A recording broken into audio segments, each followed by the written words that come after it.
¿Qué tal? ¿Cómo les va? Muy buenas noches, bienvenidos a otro programa más de Café Prensa, ya junto a mi compañera Yamina Zabal. ¿Cómo te va, Yamina? Buenas noches. Hola, Russo, ¿cómo te va? La verdad que muy bien, bueno, con muchas ganas de compartir con toda nuestra audiencia un programa muy especial que tenemos en el día de hoy. Bueno, va a estar con nosotros el ministro de Desarrollo Productivo, estamos hablando del ingeniero Álvaro Simón Padrós en la mesa de Café Prensa. También el concejal electo por Juntos por el Cambio, Carlos Arnedo, hablándonos de cómo han sido las elecciones. Bueno, la legisladora y actual precandidata a diputada nacional, Nadima Pechi, nos va a visitar. Y también hablando del Consejo Deliberante, vamos a estar en entrevista con el concejal Ernesto Nagle, también brindándonos un balance de su gestión. Bueno, como siempre, Café Prensa, en este domingo especial, ya pasó el deporte, sí. Ya pasó San Martín, pasó Atlético, para hablar un poquito con los protagonistas de la política de Tucumán. La invitación está hecha, quédense y acompáñennos.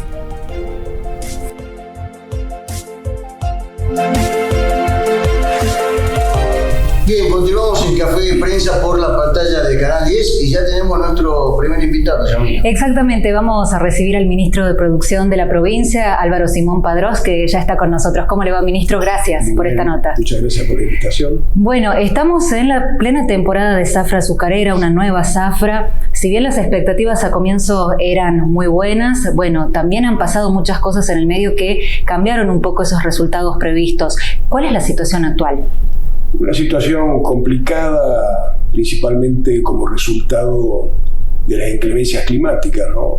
Totalmente atípico, estas recurrentes lluvias que lo que hacen es impedir que entren las cosechadoras a las fincas cañeras, cosechen la caña y sean transportadas a los ingenios para su molienda. De hecho, ayer había 8 ingenios parados por falta de materia prima.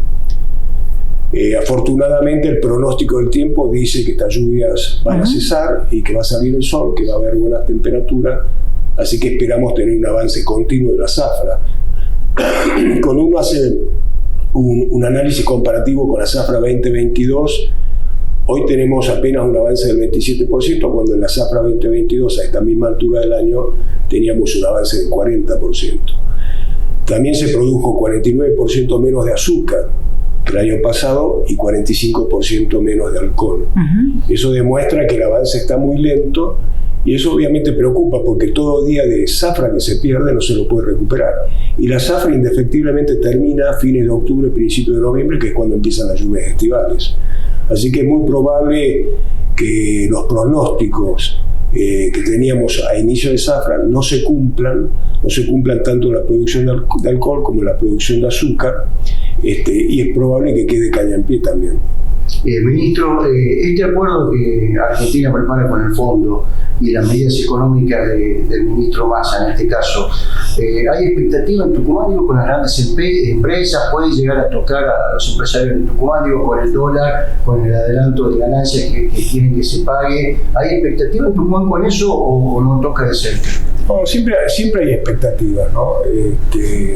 Yo creo que esta recurrentes crisis macroeconómica que vive el país. El otro día, conversando con un amigo, hablábamos de la hiperinflación de Alfonsín, de la salida del 1 a 1, de la salida de la Rúa, la cantidad de presidentes que tuvimos en muy poco tiempo, finalmente la llegada de Néstor Kirchner, pero así todo son recurrentes las crisis económicas, ¿no? Entonces hay que aguzar el ingenio y yo confío mucho en el ministro de Economía, Sergio Massa, en que va a llegar a un acuerdo con el FMI que nos va a permitir sobrellevar en alguna medida esta crisis económica, ¿no? Uno cuando habla con los industriales le preocupa mucho el proceso inflacionario, me parece que no se puede resolver. Esto de tener 15 dólares distintos, esa brecha cambiaria también influye mucho en la competitividad de nuestras empresas, sobre todo las empresas que industrializan la materia prima, agregando valor en origen, y aquellas que exportan, ¿no? Así que yo creo que el acuerdo va a ser bueno para el país y también para la provincia. Haciendo un balance de lo que ha sido su gestión, ¿cómo lo analiza, ¿no? En todos estos tiempos, en todos estos años? Bueno, yo creo que bien. yo apenas asumí, lo que traté de hacer es impulsar un modelo de desarrollo productivo el más conveniente para la provincia, que se basa en la industrialización de la ruralidad, ¿no? Industrializar nuestras materias primas, agregarle valor en origen, y eso conlleva obviamente en la generación de puestos de trabajo de calidad registrados. Y obviamente yo siempre digo que este modelo debe ser económicamente viable, socialmente justo y ambientalmente seguro. Y creo que lo hemos cumplido en alguna medida, ¿no? Yo cada vez que visito empresas me impresiona, porque ante esta crisis económica que atraviesa el país, las fuertes inversiones que está realizando, y principalmente los empresarios tucumanos, ¿no?, que siguen apostando por la provincia. Y esta es una provincia que tiene una matriz económica bastante amplia y compleja, ¿no? Estábamos hablando recién del sector sucro-alcoholero. Produce el 67% del azúcar que se consume a nivel nacional, y produce, junto con los inscritos del norte, el 50% del bioetanol necesario para poder cumplir con el corte mínimo y obligatorio del 12% con la nafta, como lo establece la ley de biocombustible. Y después tenemos un sector citrícola que es el primer procesador mundial de limón. A través del limón lo industrializan y producen cáscara deshidratada, aceites esenciales, jugos concentrados que se exportan a los mercados más exigentes del mundo. Segundo exportador de limón del mundo. Eso es tucumano, además del tabaco, la palta, el arándano. Y la otra industria que tal vez no está relacionada con el campo, como es la metalmecánica, la textil, la química, la farmacéutica. Cuando uno hace un análisis de individualmente cuál es la empresa que más exporta, es Escaña, ¿no? Que genera autopartes, que exporta todo principalmente a Brasil. Usted hablaba de lo que tiene que ver con el sector sucroalcoholero. Aprovecho para preguntarle, con todo, bueno, por un lado la inflación, por otro lado las condiciones climáticas que no han ayudado mucho, ¿qué puede llegar a pasar en los próximos meses con el precio de la bolsa de azúcar? Yo creo que el precio de la bolsa de azúcar, que hoy tiene un valor histórico, supera en algunos casos los 20.000 pesos la bolsa de azúcar de 50 kilos. Para que vos te des cuenta, nosotros iniciamos la zafra 2022 en mayo del año pasado, con un precio de la bolsa de azúcar promedio de 2.600 pesos. Y finalizamos la zafra 2022 en octubre con una bolsa promedio de 5.500 pesos. Iniciamos la zafra 2023 con una bolsa de azúcar de 15.000 y hoy supera los 20.000 pesos. Yo creo que ese precio se va a mantener y es muy posible que siga aumentando, porque va a haber un faltante de azúcar. No va a haber un faltante de azúcar que ponga en riesgo la provisión de azúcar para el consumo interno. No va a haber ese riesgo, eso está garantizado. Pero obviamente va a haber faltante de azúcar, seguramente para exportar. Me preocupa mucho más el faltante de bioetanol, porque seguramente en estas condiciones climáticas, que no tan solo tienen que ver con la lluvia, sino que también tienen que ver con la sequía que ocurrió el año pasado y parte de este año. Eso obviamente va a hacer que el industrial opte por hacer más azúcar que alcohol, y seguramente no vamos a poder cumplir con los cupos asignados por la Secretaría de Energía de la Nación, y eso sí también es muy preocupante. Ahora, da la sensación, ministro, volviendo al tema, que queda muy supeditado o atado de alguna manera más al acuerdo con el fondo, porque de lograr un buen acuerdo y algo que dé un poco de estabilidad financiera sobre todo, se acrecientan sus chances de ganar, y si no queda también como un rehén de esa situación. Sí, yo creo que él como candidato a presidente va a hacer todos los esfuerzos para lograr un buen acuerdo que le permita a la Argentina despegar, ¿no? Este eslogan que se utilizó en la campaña, poner a la Argentina en pie, creo que es un eslogan válido y creo que él va en esa dirección. Se juega mucho en esta negociación con el Fondo Monetario Internacional, así que y además está acompañado como un excelente equipo. Yo creo que va a ser un resultado bastante favorable. Ustedes estuvieron ya trabajando de cerca con quien va a ser el gobernador, estamos hablando del contador Osvaldo Jaldo. ¿Cómo calificó su gestión y cómo cree que podrá ser esta gestión a futuro desde el mes de octubre? Su gestión en esos poco más de 500 días que estuvo a cargo del Poder Ejecutivo fue muy buena. Y creo que va a ser un excelente gobernador y va a ser recordado por su gestión. Es una persona que está metida en la gestión, ¿no? Tiene una visión más comarcana, él tiene una visión en Tucumán, no mira hacia afuera, y eso le va a permitir a él y al próximo gabinete poder resolver los problemas que hoy tiene Tucumán, que son varios, pero como te digo, al él estar encima de la gestión, va a ser una gestión que va a trascender. A esta altura, ministro, ¿se sienten evaluados, el resto de los ministros, en el caso suyo, por lo que puede ser una futura gestión de Grijalbo? Bueno, ya trabajaron todos con él, pero hay esos signos de interrogantes de acá a esta altura de ver qué va a pasar con cada uno de los ministerios. Sí, yo creo que es una etapa que va a concluir. Yo creo que el próximo gobernador, el contador Barlojaldo, con todo el derecho que le asiste, va a designar un gabinete que sea más cercano a él. Nosotros somos un gabinete designado por el gobernador Juan Mansur, lo cual no significa nada en esencia, ¿no? Pero bueno, un gobernador cuando asume quiere poner su gabinete, gente de su confianza, que es totalmente aceptable. Ministro, llegó el momento del ping-pong de preguntas y respuestas. En esta oportunidad son 3 preguntas muy concisas. ¿Empezamos?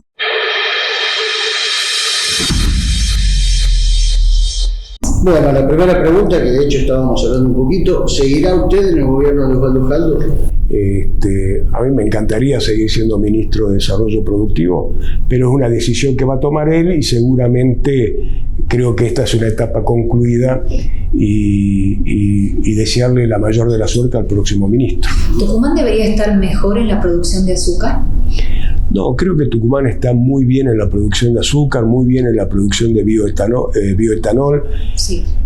Y además hoy los ingenios azucareros algunos de ellos produciendo levaduras, ácido cítrico. ¿Por qué no se puede terminar con el problema de la quema de caña en Tucumán? Y es complicado. Hoy Tucumán tiene un poco más de 280.000 hectáreas de caña de azúcar y solamente hemos podido certificar con esta norma de Local Gap 47.000 hectáreas. Yo creo que la mayoría de los incendios que se producen en caña de azúcar son accidentales, no son adrede, pero sí es un tema que todavía no hemos logrado enderezar. Ministro de Desarrollo Productivo Álvaro Simón Padroso, gracias por esta entrevista. Muchas gracias a ustedes. Vamos a ir a una pequeña pausa y en minutos más Café Prensa TV.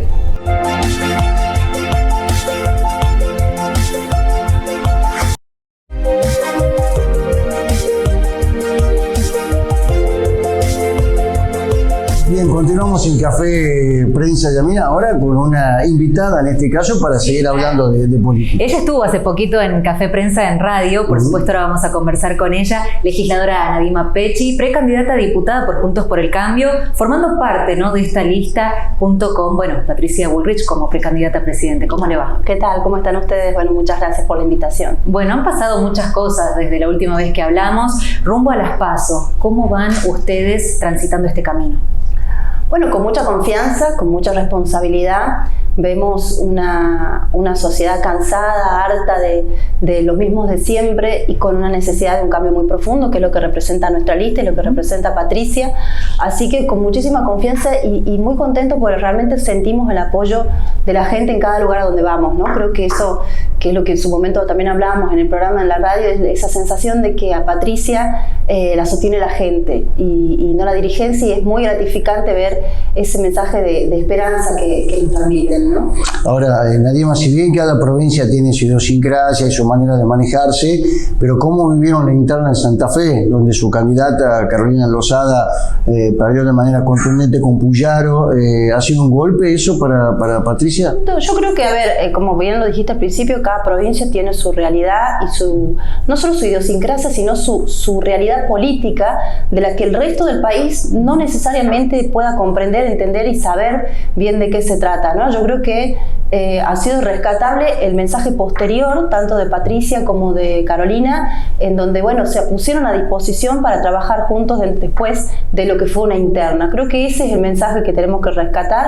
Nosotros no entendemos que lo que ocurre en las provincias vaya a pasar necesariamente en lo nacional. Hay mucha gente que tal vez pudo votar a Puyaro y después votar a Patricia, es decir, no tiene nada que ver una cosa con la otra, son elecciones provinciales y se vivió de esa manera, ¿no? Vamos a hablar un poco de lo que tiene que ver en materia legislativa, me parece algo muy importante. Se habla mucho de la crisis carcelaria en Tucumán, otra vez. Se pide informes al ministro de Seguridad, Eugenio Guero Gamboa. Sin embargo, Nadima, vos presentaste un proyecto de cierta manera para poder paliar esta situación. Sí, bueno, este proyecto que hoy volví a presentar, sí, yo lo presenté en 2021 cuando a raíz de la fuga de un detenido, que no me puedo acordar el nombre ahora, que estaba en el cuartel de bomberos, sí, surge toda una polémica sobre la necesidad de tener de Rejas, sí, exactamente, sí, de tener un sistema carcelario que funcione como corresponde. No nos olvidemos que tenemos un informe de derechos humanos sobre Villa Urquiza que es muy, muy grave, y en ese momento, bueno, surge también la necesidad de volver a hablar sobre la construcción de una cárcel. Cuando sale este proyecto, lo incorporan en un dictamen del cual en el que no se toma absolutamente nada de la idea que yo proponía, que era que se alquilen propiedades, se adecúen, y de esas propiedades podamos tenerlas como una especie de contención, porque los presos no pueden estar detenidos más en comisaría. Eso es algo que no puede seguir ocurriendo, no solo viola los derechos humanos, sino también que afecta al personal policial y al personal que no está capacitado, porque no forman parte del régimen penitenciario. Entonces, se propone una modificación a la ley y buscar en ese sentido que tengamos una vía momentánea para poder contrarrestar este problema que hoy tenemos con las nuevas fugas de presos. Este es un proyecto que se presentó hace 2 años con una fuga y hoy lo volvemos a plantear por una necesidad que evidentemente no ha quedado satisfecha con la ley que salió en ese entonces, ¿no? Nadima, volviendo a lo político, no sé si será porque las elecciones fueron el 11 de junio o porque si bien estas van a ser unas PASO, pero da la sensación que la campaña es un poco más tenue. ¿Es así o ustedes vienen trabajando arduamente para las PASO? Nosotros venimos trabajando, yo en mi caso particular, desde mucho antes de que empiece, digamos, el cronograma oficialmente, porque no he sido candidata en la elección provincial, entonces mi labor legislativa que continúa y la labor digamos, de actividades de territorio y demás han seguido sostenidas. Pero lo que sí hay una realidad es que la gente está cansada de la campaña política. Eso impacta mucho en lo que uno puede llegar a interactuar con los demás. Entonces es como también darle un poco de respiro a la comunidad de tanta abrumador mensaje político. Nosotros no tenemos una campaña ostentosa, ni la vamos a tener. Es una campaña austera, es una campaña que busca hablarle a quienes son los que van a elegir en esta campaña, en esta elección, que es una elección interna, y eso tiene que quedar claro, por más que participe toda la comunidad, que es una obligación para todos participar. Lo que se define no es quién va a gobernar, sino quiénes van a ser los candidatos a gobernar o a ser diputados. Entonces tratamos de hablar y de explicar en ese sentido qué es lo que estamos por elegir ahora, porque hay una gran confusión sobre tanta elección en un año que va a tener mínimamente 4 elecciones. No, se pierde la gente por ahí. Se pierde, y también se pierden porque también hay una gran apatía, digamos, de interesarse o interiorizarse por qué es lo que estamos definiendo. La gente no siente que la política no le ha dado respuesta, entonces muchos prefieren ni siquiera participar. Fijemos en el caso de Santa Fe, hay una abstención de casi el 50%, 40 y pico por ciento han votado el 50 y pico por ciento de los ciudadanos. Y yo creo que eso es algo que hay que trabajar desde todos los sectores, porque no participar en la elección es algo que en definitiva termina afectando aún a aquel que reniega de la política. A ver, alguien va a ocupar los espacios de poder y mejor que participemos en esa elección porque hace a nuestro sistema democrático. Si no, después es muy difícil que podamos contrarrestar lo que no nos gusta de un esquema de gobierno, si no participamos ni siquiera con la emisión del voto, independientemente de a quién elijamos, ¿no? O sea, me refiero a la necesidad de ejercer ese derecho obligación que es el ir a votar. Bueno, unas elecciones que han sido muy polémicas y cuestionadas una vez más en nuestra provincia, sobre todo también con la labor que hizo puntualmente la Junta Electoral. ¿Cómo lo analizás? Bueno, la realidad es que yo vengo planteando desde hace muchísimo tiempo la necesidad de una reforma del sistema político tucumano, No hace falta una reforma constitucional para modificar la ley electoral de la provincia y modificar la ley de partidos políticos. Tengo más de 5 proyectos presentados en ese sentido que se pueden discutir hoy. No es que hay que esperar el próximo mandato. Es como que Massa diga, yo tengo la solución para la inflación, pero voy a esperar al próximo mandato para implementarla, ¿no? O sea, nosotros podemos discutir hoy una reforma electoral que se aplique dentro de 4 años, con tiempo, con tranquilidad, con todos los sectores involucrados, para poder llegar a un sistema que efectivamente le garantice legitimidad a quien resulte electo, porque hoy, sea como sea, todo está teñido de un manto de sospecha, ¿no? Se juega mucho Campero, Diego, en estas pasos, porque si gana, sería mirado como quizás el gran referente de la oposición. ¿Lo ven así? Yo veo como que más que sea una batalla de Campero, es una batalla de un sector de la política. Mariano Campero, quien les habla, Sebastián Salazar, la gente de Creo, que apuntamos a una política diferente y nueva. Obviamente que, por supuesto, Mariano encabeza la lista y lo pone en un lugar de preponderancia. No creo que sea solamente elegir quién va a ser el líder de la oposición. Faltan todavía 4 años para la próxima elección provincial y hay mucho trabajo por hacer. Mariano es un joven dirigente, un intendente que ha hecho una carrera, la verdad que muy buena en la política, y creo que tiene un gran futuro, pero también es cierto que esto es una elección principalmente de presidente. O sea, cuando elegimos cargo ejecutivo, lo que principalmente se elige es al presidente, y dentro de lo que es Tucumán, nosotros entre todos formamos un equipo que queremos mostrar que hay otra política posible, y hoy esa lista la encabeza Mariano. Nadima, llegó el momento del ping-pong, son 3 preguntas. A ver, esta oportunidad, ¿comenzamos?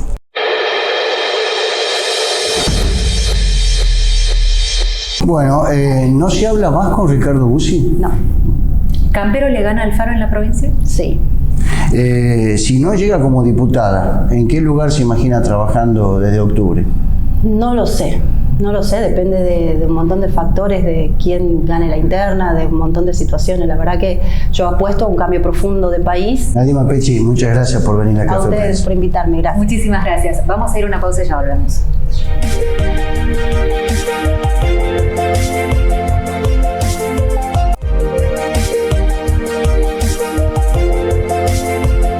Bien, continuamos en Café y Prensa de Yamila con más invitados. Exactamente, bueno, estamos con el concejal Ernesto Nagle, que ha venido a nuestro programa. ¿Cómo le va, concejal? ¿Cómo están ustedes? Un gusto estar aquí, de verdad. Bueno, muchísimas gracias. La verdad es que el Consejo Deliberante ha sido la noticia en estos últimos días por todo lo que ha sucedido con el problema del transporte público de pasajeros. La Comisión de Transporte se reúne, pasó a cuarto intermedio. ¿Cuál es la situación actual con esto? Bueno, hoy hemos tenido Comisión de Transporte nuevamente, esperando un pedido de informe del municipio, donde creo que buscamos que todos los actores en esto, los concejales, el departamento ejecutivo, todas las fuerzas políticas que hacen al Consejo Deliberante, tengan su opinión al respecto de que el pedido que hacen los empresarios para subir el precio del boleto, ¿verdad? Los empresarios han presentado 367 pesos el pedido de aumento, y obviamente al tratarlo en la comisión, siempre lo que hicimos es también pedir la opinión al departamento ejecutivo, cuál es su estudio que tienen de costo, su criterio, y ahí aunar todos los criterios de los concejales de la comisión para poder dictaminar. Ahora, Ernesto, nuevamente concejal electo por otros 4 años más. Me imagino que con experiencia de este Consejo Deliberante que deja muchas cosas, pero ahora en otro rol, porque a ver, te tocó ser en este caso un concejal opositor y ahora con Rosana Chara en la Intendencia. ¿Cómo imaginas el cambio? Bueno, con mucho anhelo de gestión, mucho anhelo de grandes obras en San Miguel, de que los barrios más alejados del microcentro puedan tener su oportunidad, el servicio del municipio que llegue a todos los sectores.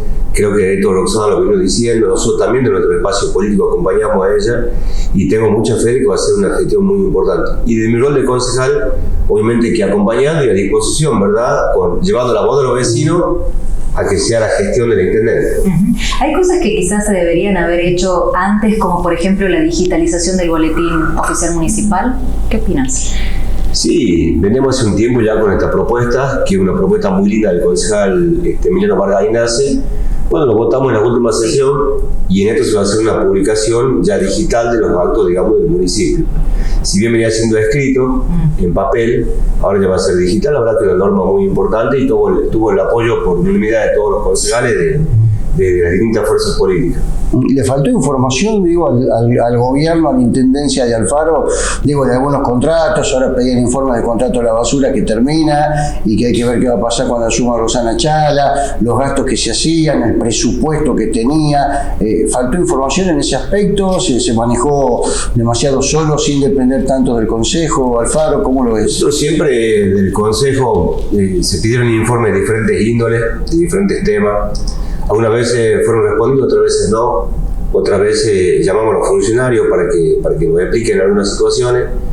Sí, lo que te puedo decir es que en nuestro espacio político siempre acompañamos las iniciativas que se nos planteaban en el Consejo para que sea un gobierno que no entorpezcamos, digamos, la gestión. Y como nos toca obviamente ser opositores y plantear las cosas, obviamente que lo hicimos. Ahora estamos viendo que se vive una transición de un intendente hacia otra gestión y esperemos que sea lo más armonioso posible con todos los informes, todo lo que tiene que corresponder para que la nueva intendenta tenga la información suficiente de la gestión que está tomando. ¿Cómo analiza y cómo cree que va a ser la gestión de Osvaldo Jaldo? Una impronta seguramente distinta a la de Juan Mansur, pero ¿cómo cree que podrá ser estos cuatro años que vienen, ¿no? Bueno, cada líder tiene su impronta, tiene su forma de gobernar. Osvaldo Jaldo ha sido electo gobernador en este periodo y ya tiene una impronta de gestión, sí. Lo demostraron los 500 días, más de 500 días que estaba al frente del gobierno. También un hombre muy comprometido, ¿verdad?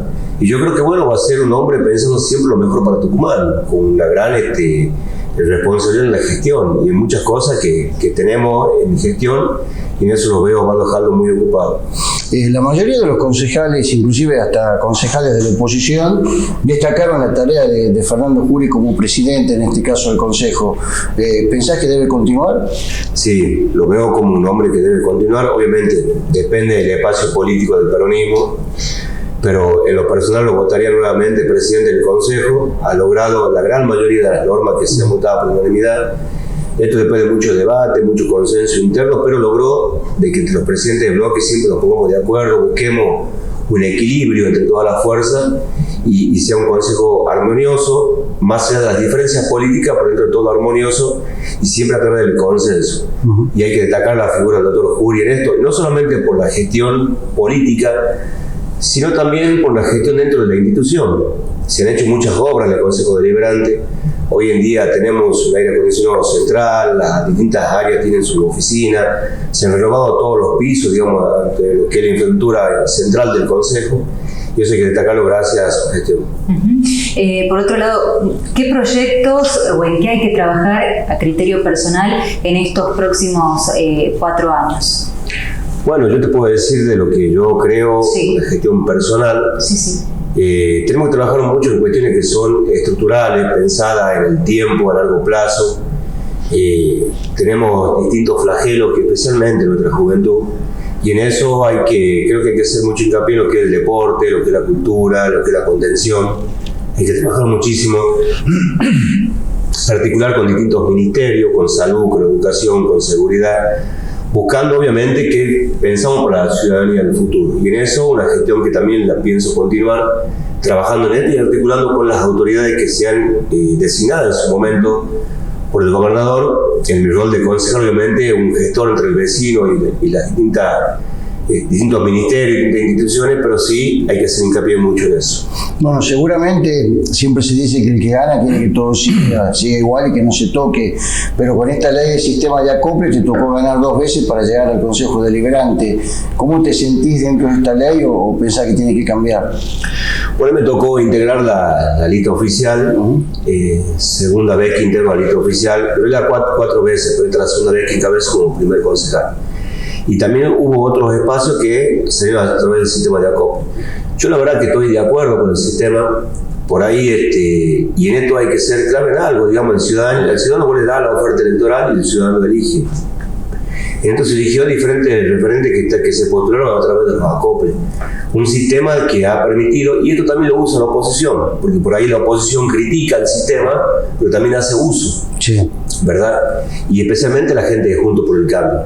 Mucha crítica al sistema de acople y también al uso del sistema de acople. Entonces no condicen con lo que practican. Hablando un poco de política a nivel nacional, en el marco de las elecciones, ¿la fórmula era realmente Guado-Mansur? ¿O cree que puede llegar a ganar Massa? Bueno, en lo personal, la verdad, para mí fue en su momento una gran alegría cuando se nombraba el doctor Juan Mansur integrando la fórmula nacional, ¿verdad? Como muchos compañeros de la provincia, obviamente es nuestro conductor político y dentro del peronismo todos estábamos muy alegres en este tema cuando se nombraba él como integrante de la fórmula. Después, en el consenso político que se dio a nivel nacional, se terminó designando a Massa, Rossi y la fórmula. Y bueno, obviamente, el doctor Juan Mansur apoya esta fórmula, nosotros todos en el peronismo apoyamos esta fórmula y vamos a trabajar fuerte ahora el 13 de agosto y después en octubre para que sea, obviamente, ganemos el peronismo. Bueno, Néstor, llegó el momento del ping-pong. Son 3 preguntas nada más, no requieren demasiada argumentación tampoco. Contestar lo primero que se te venga a la cabeza por ahí. ¿Comenzamos, Yamina? Exactamente.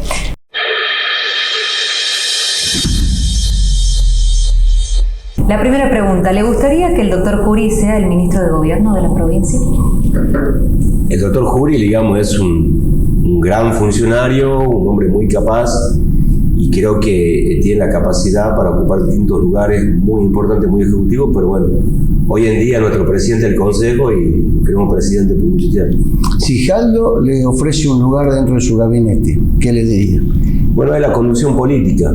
Soy un dirigente político y en el lugar que crea la conducción que puedo ejercer un rol, obviamente que yo estoy dispuesto. ¿Quisiera ser nuevamente el presidente del bloque del PJ dentro del Consejo Deliberante? Para mí, ser presidente del bloque es un gran honor, realmente un gran honor y una gran responsabilidad. Y obviamente que ahora, cuando vuelvan a elegirse las nuevas autoridades del Consejo, asuman los nuevos concejales, estoy dispuesto, digamos, a ocupar el rol que se necesita. Concejal Ernesto Nagle, muchas gracias por su paso por Café Prensa. Gracias a ustedes, muchas gracias. Nosotros vamos a ir a una pausa y ya volvemos.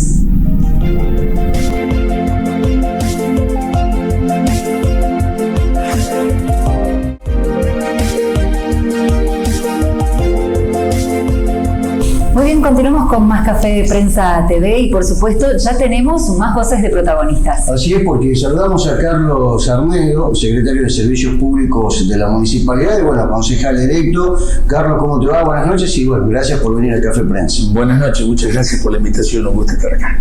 Bueno, Carlos, una elección que fue bastante mala para Juntos por el Cambio, digo, por cómo se perdió la fórmula, el binomio de Sánchez Alfaro contra Jaldo y Acevedo, pero en lo personal pudiste llegar al Consejo Deliberante. ¿Cómo la viviste a la elección? Digo, porque es una ambigüedad por ahí, la alegría tuya con la tristeza, ¿cómo le fue el espacio? La alegría personal de poder llegar después de más de casi 35 años de militancia, tanto en el ámbito gremial como en el ámbito político. Muy agradecido al intendente Alfaro por el espacio donde me ubicó como candidato a concejal de la lista oficial 808, conjuntamente con el doctor Walter Berarducci, que ha sido electo legislador.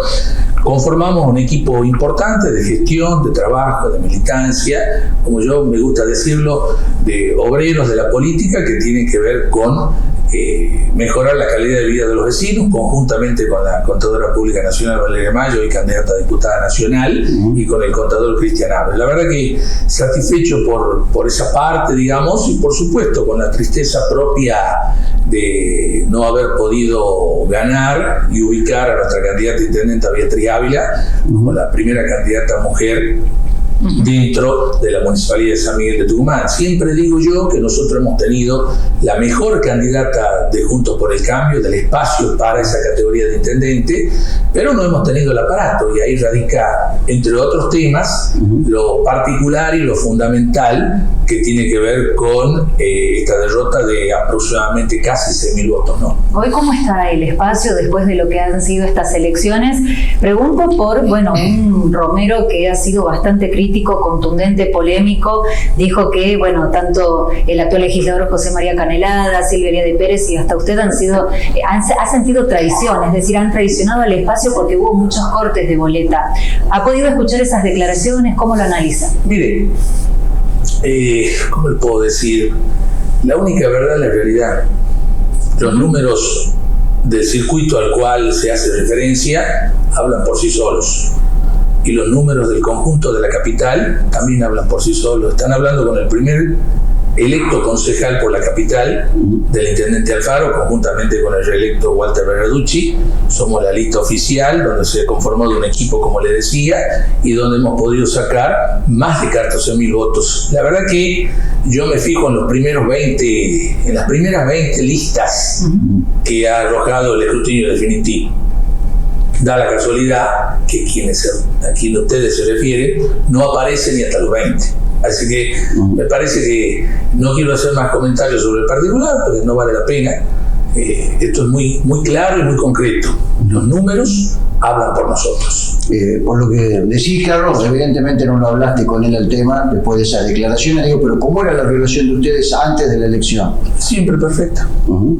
Y como con todos los compañeros que han integrado o integran el gabinete de la municipalidad, siempre he tenido la particularidad de saber para qué estoy, cuál es mi rol, qué es lo que debo hacer y por qué el señor intendente me ha mantenido durante más de 8 años como secretario de Servicio Público y me ha honrado con el lugar, como les decía recién, y vaya también mis felicitaciones y mi reconocimiento a los vecinos de San Miguel de Tucumán, que después de muchísimos años, como les decía recién, de 3 décadas y media de militancia, me han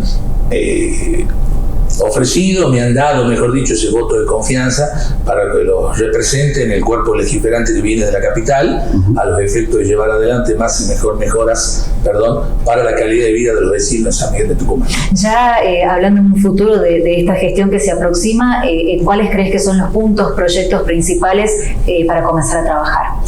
Y la verdad que tenemos varios proyectos que tienen que ver con esta suerte de adquisición de experiencia que digo yo que hemos tenido durante la gestión, durante muchos años, junto al intendente Alfaro aquí en el municipio de San Miguel de Tucumán, tanto en el ámbito educativo, del cual provengo durante muchos años como secretario general del sindicato en su momento, como vocal de Junta de Clasificación también, en el ámbito de obras públicas, en el ámbito de transporte, en el ámbito de tránsito. Tenemos varias ideas que estamos bosquejando y que vamos a llevar adelante para aplicarlas en el cuerpo, conjuntamente con un consejo deliberante, donde debo destacar que hemos llegado muchos cuadros políticos importantes que le van a dar un vuelo necesario y pertinente a la vida del Consejo Deliberante, a los efectos de poder mejorar la calidad de vida de los vecinos de San Miguel de Tucumán. ¿Y cómo te imaginas esta elección que se ve? Bueno, primero las PASO, para ver obviamente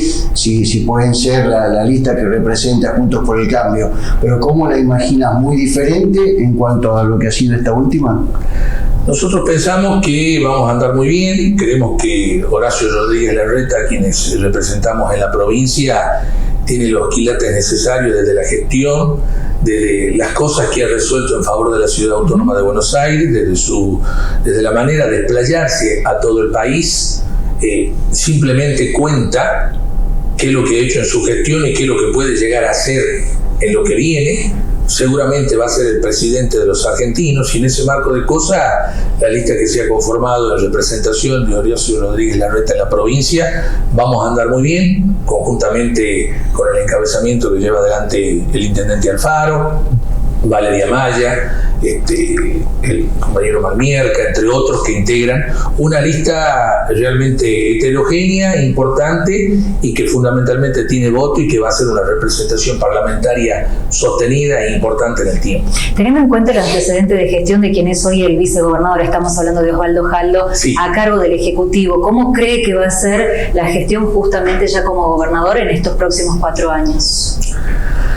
Bueno, los antecedentes hablan por sí solos, ¿no? Pero en ese marco de cosas, nosotros siempre, después de un triunfo como el que ha tenido el electo gobernador, creemos que puede andar mucho mejor, siempre se puede andar mucho mejor, todo lo que hace el ser humano en el tiempo es perfectible, así en ese marco de cosas, para el beneplácito o en el marco del bien común del conjunto de los ciudadanos de la provincia, ojalá que le vaya bien, como así también ya lo he manifestado en su momento a la señora intendente Roxana Chala, que sea la posibilidad cierta y concreta de mejorar la vida de los vecinos de San Miguel de Tucumán, que nos parece importante.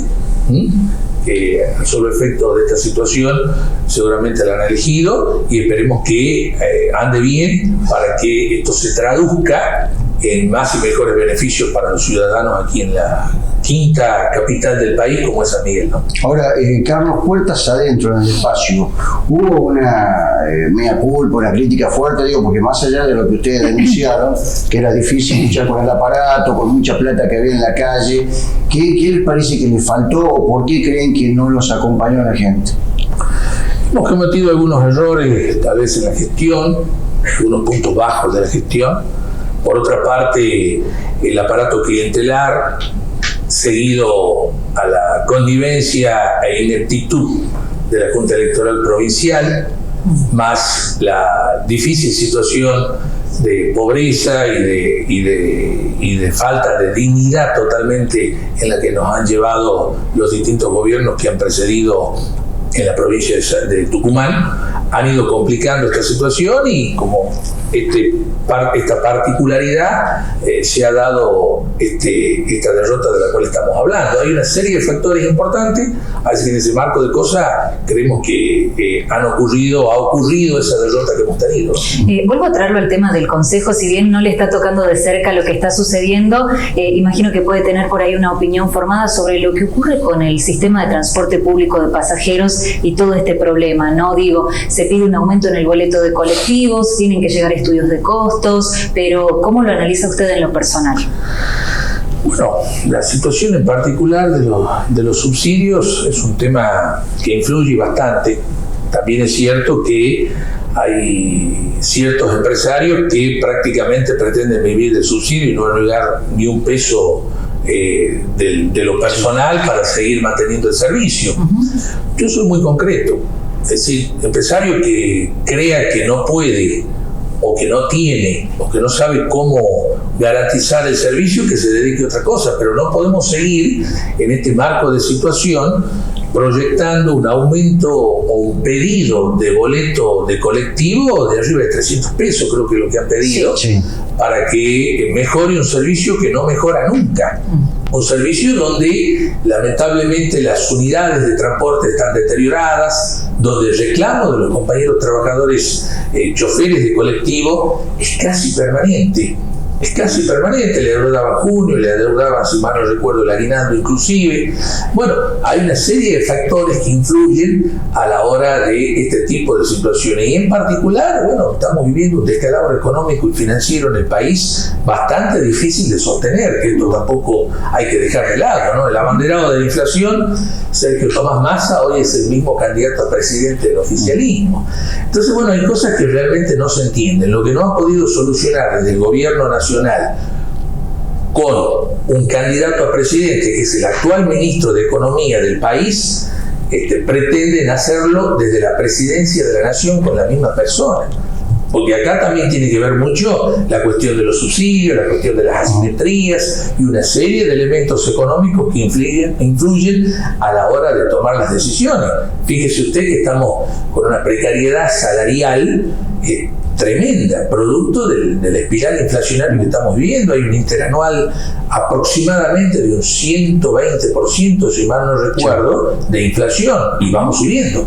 Es decir, la situación es bastante complicada, así que en ese marco de cosas seguramente esto se va a agravar, pero tampoco podemos pretender que los alicaídos bolsillos de los trabajadores, de los asalariados o en definitiva de quienes ocupan el transporte público de los pasajeros, recaiga un aumento importante de arriba de 300 pesos como piden los empresarios.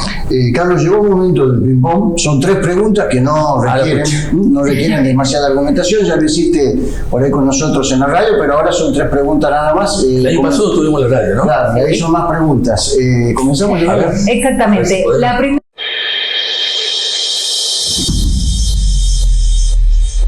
pregunta. Finalmente, ¿la fórmula Sánchez-Alfaro no resultó ser buena para la gobernación, para ganar la gobernación? Era una fórmula importante. Insisto en el concepto, el clientelismo y el aparato se puso por arriba inclusive de la fórmula. Bueno, esta quizás sea para más adelante, pero lo vamos haciendo. ¿Dónde se siente más cómodo, se va a sentir más cómodo? ¿En el Consejo o en la Secretaría de Servicios Públicos? Me preguntaron ya eso, yo tengo la particularidad de ejercer el rol a la par de la gente. Creo que en el Consejo vamos a seguir manteniendo el rol que hemos tenido en la política, en la vida gremial, en la vida sindical, así que vamos a ver. Bueno, y esta última pregunta también se relaciona con la pregunta anterior. Si la doctora Chela le ofreciera quedarse en la Secretaría de Servicios Públicos, ¿aceptaría? No, para nada. Carlos Amedo, muchas gracias por su visita a Café Prensa. Muchas gracias a ustedes, un saludo a la audiencia. Vamos a ir a una pausa y ya volvemos. Y hasta acá llegamos con un nuevo programa de Café Prensa TV.